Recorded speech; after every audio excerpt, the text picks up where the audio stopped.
Are you above 70 and still full of energy, curiosity, and purpose? Well, as we age, it's easy to believe that slowing down is the only option. But graceful aging doesn't mean giving up the things you love. It means doing them with more intention, care, and wisdom. People often assume that once you reach a certain age, your best days are behind you.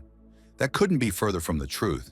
In fact, some of the strongest, sharpest, and most inspiring people out there are in their 70s and 80s.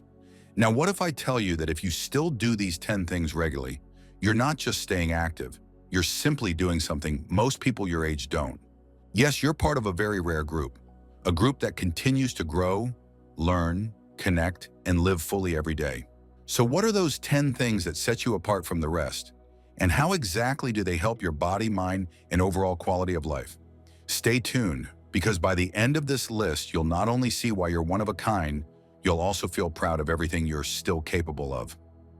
Let's get started. Number 1, you learn and use new technology. When you pick up a smartphone and tap the screen, you know where to press. Studies show that learning new skills, even simple ones like tapping an icon, helps maintain neural connections and slows age-related decline in memory and attention. When you swipe through photos or join an online chat, you exercise your working memory and processing speed. Neuroplasticity remains alive throughout life. Each new feature you master adds fresh pathways in your brain. My neighbor, Mrs. Bryan, learned WhatsApp video calls at 72. She calls her grandchildren every evening and shares photos of her garden in a family chat. To learn new apps, she watched short tutorial videos on YouTube and followed each step on her tablet. She set a goal to send one voice message a day instead of typing long texts. Voice notes feel easier on her fingers. She stores recipes and shopping lists on her phone, so she never loses a paper note at the market. She uses a map app to find the nearest bus stop and even books a taxi when she feels tired. When she meets friends for tea, she sends a quick group message rather than calling one by one. Learning new technology at this age takes time. It may feel slow at first, but small steps add up. Learn one feature at a time. Ask a younger family member or friend for help, then practice on your own afterward. Keep your device close and try one new app each week. You might join an online art class or watch favorite music videos on demand. You could even join a video chat group about poetry or local history. These skills open doors you never imagined. You stay in touch with loved ones, share your stories and photos, and feel part of a wider world. Number 2, you share stories with younger generations. You carry a lifetime of moments in your memories. When you tell your grandchildren how you met their grandfather at a village fair, their eyes grow wide. Research in developmental psychology finds that children who hear family stories show higher self-esteem and a stronger sense of identity. Last month, my friend Mr. Khan sat with his great-granddaughter and described his first job in a textile mill. She listened so closely she leaned forward. He showed her an old black and white photo of himself on a bicycle at age 11. She giggled at his uniform and asked a dozen questions about his school. He laughed as he recalled a strict teacher who once made him write lines. In sharing, he felt his younger self come alive. They drew pictures side by side, and he taught her a simple rhyme he learned long ago. When you share your life like this, you give a gift of roots and belonging. You pass on family names, old recipes, the scent of festivals, and lessons learned. You help children see where they came from and why they live the way they do. You show them how you met challenges, like walking 5 miles to school, or how you made friends at a prayer gathering. Each tale you tell plants a seed of respect and love in their hearts. You link past to present and build a bridge of trust. In a world that moves fast, your stories slow time and hold families close. Number 3, you volunteer or help neighbors. You wake up and decide to give a bit of your day. Volunteering does not require grand plans or heavy work. You might visit a lonely friend for tea, help someone carry groceries, or knit a small square for a community quilt. You could teach a local youth group a skill, like sewing or simple carpentry. You might join a cleanup drive at the park, picking up one plastic bottle at a time. Each act, no matter how small, reminds you that you still have energy to share. It builds new friendships and keeps you moving. It brings a sense of purpose that outshines any idle hour at home. Science links social engagement to lower blood pressure and reduced risk of cognitive decline. Helping others releases endorphins and fosters a sense of belonging. You see faces light up when you arrive, and you feel your own mood lift. By giving your time and skills, you stay active and purposeful. Number 4, you keep close friendships alive. When you ring your childhood friend and say, "Let's meet for tea," you know the right flavor to order. Mr. Terry, now 79, meets his old schoolmate Mrs. Noor every Friday at the same cafe. They talk about the neighborhood mosque renovations, the wild parrots in the park, and stray cats they feed. Last month, they planned a small picnic by the riverbank. Each brought homemade snacks and sat on a faded blanket. They laughed over old school jokes and watched the boats rowing by. Their bond is a thread stitched tight over decades. You stay in touch with friends by phone, text, or simple notes. You remember birthdays and anniversaries with a short call or card. You invite a group for a small potluck at someone's home. You meet for a short walk around the block to compare roses in each garden. You help a friend fix a loose shutter or find a doctor's contact. When you grow older, your circle may shrink, but each link grows stronger. These visits, these calls, these shared cups of tea, they keep your mind and heart alive. They remind you of who you are beyond your house or your family. They fill your days with laughter and gentle comfort. Number 5, you set and reach small goals. Every morning, you wake with a simple aim. At 76, Mrs. Jason sets a target to walk 3 blocks before breakfast. She ties her lace-up shoes and greets each neighbor she passes. After her walk, she dips 2 slices of whole grain bread in olive oil and sprinkles seeds. At midday, she reads 2 pages of a history book she borrowed. Once a week, she tries a new vegetable in her stew. Last Sunday, she added okra and learned how to remove its slimy touch. Each small task feels like a win. Mr. Khan, 74, writes down 1 local word he wants to practice each day, like bazaar or shifa. He uses it in a sentence when he talks to his grandsons. He smiles when they correct his accent. You might set a goal to call a friend twice a week or to try a new hobby for 10 minutes a day. You could plan to water each plant in your garden in turn, or to fold and put away 1 drawer at a time. You might aim to finish a short crossword puzzle each afternoon. Each time you tick off a box, you feel a spark of satisfaction. These small wins add up to a sense of control and hope. They keep your mind focused and your spirit alive. Number 6, you cook and try new recipes. In your kitchen, scents still dance.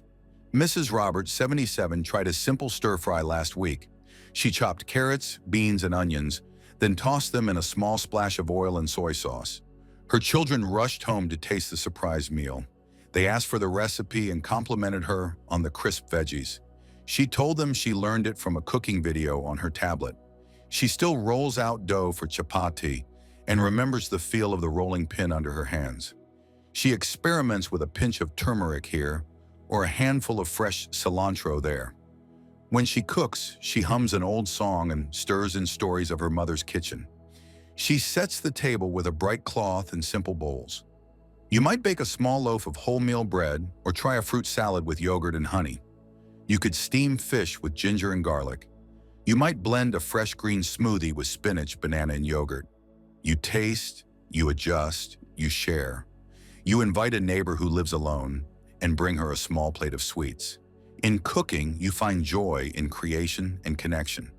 You nourish your body and your heart. Number 7, you keep a creative habit alive. At 75, Mr. Tracy picks up his sketchbook each afternoon. He draws simple scenes: a teacup on the windowsill, the old oak tree in the yard, his wife's smiling face. He uses a pencil, then adds light color touches with dry pastels. Sometimes he paints small flower pots in watercolor. He shares his work at the local art circle each month. He listens to gentle feedback and learns from his peers. Mrs. Zubaida, age 78, writes a few lines of poetry every evening. She opens a small journal and writes about the sky's color at sunset. She writes in simple words, shy but honest. Her granddaughter reads her lines to the family and they nod in appreciation. You might write a short letter each week to your old friends, or try calligraphy with a fountain pen. You could sew a simple quilt square or weave a small basket from palm leaves. You might learn a few lines of a new song and sing them to a neighbor. You might do a simple puzzle or build a small model car. Each act of making keeps your fingers nimble and your mind curious.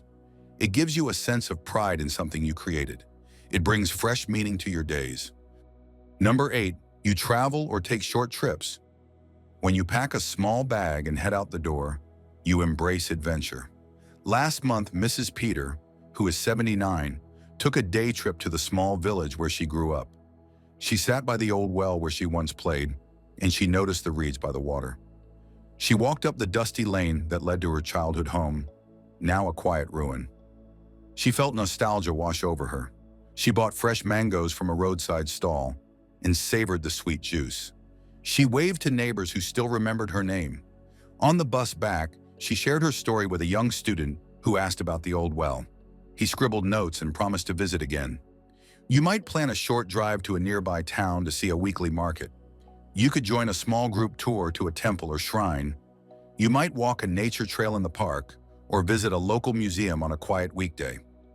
You could ride the city bus to a new mall and find a simple lunch spot. You might join a family picnic at a nearby lake. Each trip gives you a fresh scene and a sense of freedom. It reminds you that life still holds new corners to explore. Number 9, you keep up regular health checkups. You know your body best and you listen to its signals. At 74, Mr. Naeem visits his doctor every 6 months for a simple health check. He measures his blood pressure, tests his blood sugar, and gets a quick vision test. He asks the nurse about his cholesterol and learns how to keep it in range. He schedules a dental exam and has one tooth filled before it causes pain. He checks his weight and asks about a simple exercise plan. He keeps a folder with each test result and notes any change in his sleep or appetite. Mrs. Salma, age 78, made a habit to get her flu shot every year before winter. She also had a bone density scan when her doctor recommended it. She found out early that she was at risk of weak bones and added a daily glass of milk to her routine. She takes a short walk each afternoon to keep her joints moving. You might keep a small notebook of your health visits and any advice from your doctor. You could set reminders on your phone or ask a friend to call you before each appointment. You might join a simple screening camp at your community center. You might learn how to check your blood pressure at home with a small monitor. Each check brings peace of mind and helps you catch small issues before they grow. Number 10, you practice gratitude daily. In the quiet hours before sleep, you pause and think of 3 simple things you are grateful for. Mrs. Yasmin, at 80, closes her eyes and says, "I am grateful for my warm bed, my son's phone call today, and the jasmine scent in the garden." She writes these down in a small notebook by her bedside. She flips back through her pages and reads them once a month. She smiles at entries from years past. "I am grateful for fresh mangoes," or "I am grateful that my neighbor fixed my gate." She finds that this simple habit lifts her mood and helps her sleep. She no longer dwells on mistakes or worries about tomorrow. Instead, she focuses on small blessings: a hot cup of tea, a clear sky, a friend's kind words. You might spend 5 minutes each morning on the same habit. You could sit by an open window or under a tree and list your 3 gifts of the day. You could share them with a friend over a call or note. You might end a meal by naming one thing that went well today. These moments of reflection build calm and joy. They remind you that each day still has worth. If this video gave you something to think about, or maybe reminded you of your own strength, give it a thumbs up and share it with someone else who needs a little inspiration. And if you haven't already, hit that subscribe button so you don't miss more videos just like this.